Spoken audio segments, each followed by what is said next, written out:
I never really planned to tell anyone this story. It's been well over 50 years and at the time, I thought it wasn't worth it. But as my time on Earth comes to a close, somehow I can't bear to leave this story to die in the darkness. There's some kind of truth in it, one that I'm too stupid to understand. So I'll leave it in here. Maybe one of you can make sense of it.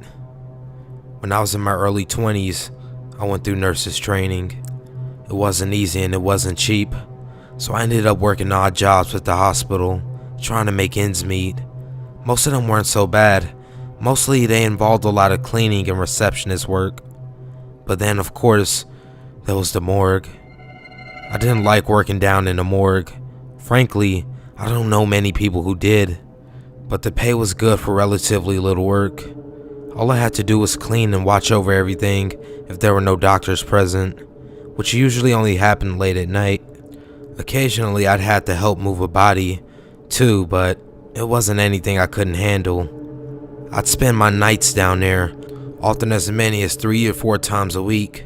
I'd clean up and then sit down to study, making sure everything remained ship-shape, as the nuns like to say. It wasn't a hard job, but I didn't like it. See, the morgue was in the basement, down long hallways with dim lighting. You might think that working in a morgue will remind you of death, and well, you'd be right, but that wasn't all. The whole place felt like death, aside from the dead bodies it regularly housed. It just didn't feel right to me. I thought I was paranoid. One night proved to me that it was more than that. I still remember that it was a Thursday. I don't know why that sticks out so much in my mind, but it does. It was Thursday and I was alone down in a morgue.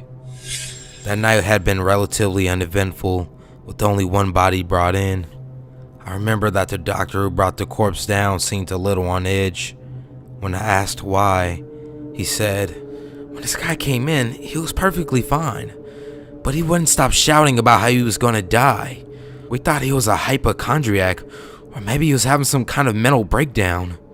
As we went to sedate him, suddenly everything in his body just shut down. It was as though everything inside of him stopped. He died in minutes. We simply couldn't resuscitate him. No one has any idea what killed him." My heart twinged as I helped him put the corpse into the table. The hospital was stretched a little thin that day, so nobody was going to be able to attend to the poor guy until the morning, which meant that I'd be stuck with a stiff the whole night. Well, that didn't bother me much. Sure, it was a little creepy, but nothing I hadn't dealt with before. So once the doctor left, I pulled out my books and started poring over them, hoping to dispel some of the tension that had fallen over the morgue. I found myself wishing that I still had something, anything at all to clean, but the whole damn place was spotless. I tried losing myself in the complicated medical terminology in my textbooks, but for whatever reason, that night I was finding it difficult.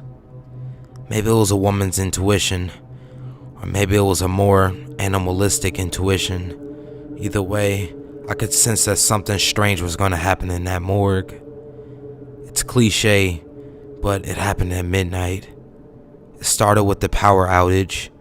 The only warning I had was a momentary flickering of the lights before everything shut down. The silence that followed only broken by the crackling of cooling bulbs. Shit, I thought. What now? I had been sitting at the work desk, where the attending physicians filled out their paperwork right after the autopsies, so I let my hands drift over the surface and down through the drawers, trying to find a flashlight. I try not to think about the corpse waiting there in the dark.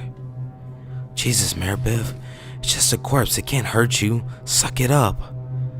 I was searching the third drawer on the right when the power came back on, and I spotted something strange out the corner of my eye. My breath hitched in my throat because somewhere in the back of my mind, I had seen enough to know what it was, but the rest of me was still clueless. Fighting this internal battle, I turned slowly towards the table. The corpse was sitting up. My first thought, of course, was that it wasn't a corpse at all. The doctor did say that he just sort of dropped dead. They must have made some mistake. But something kept me from rushing over to find out if the guy was okay. He wasn't breathing. His body could have been a statue for how still it was. I tried to tell myself that he was most certainly breathing. I just couldn't see it from here. But I wasn't convinced. I tried to force myself to walk over to him, but I couldn't.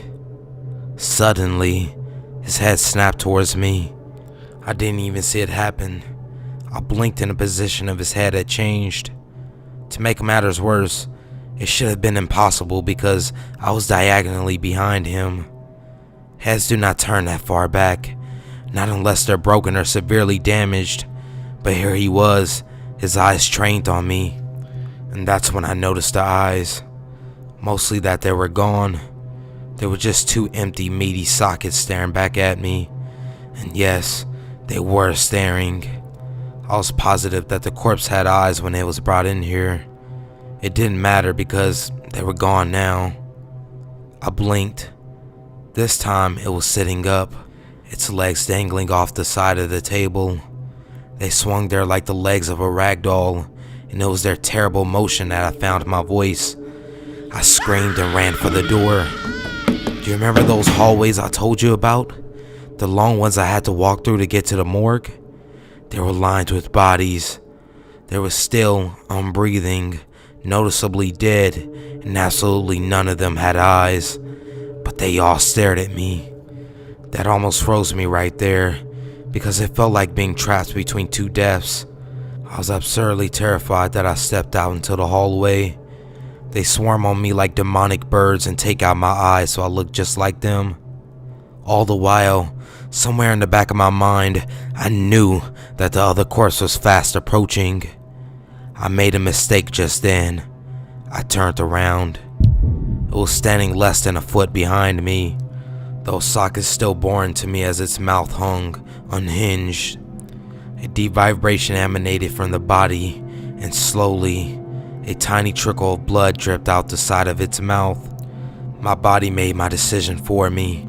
I ran until I burst out of the hospital.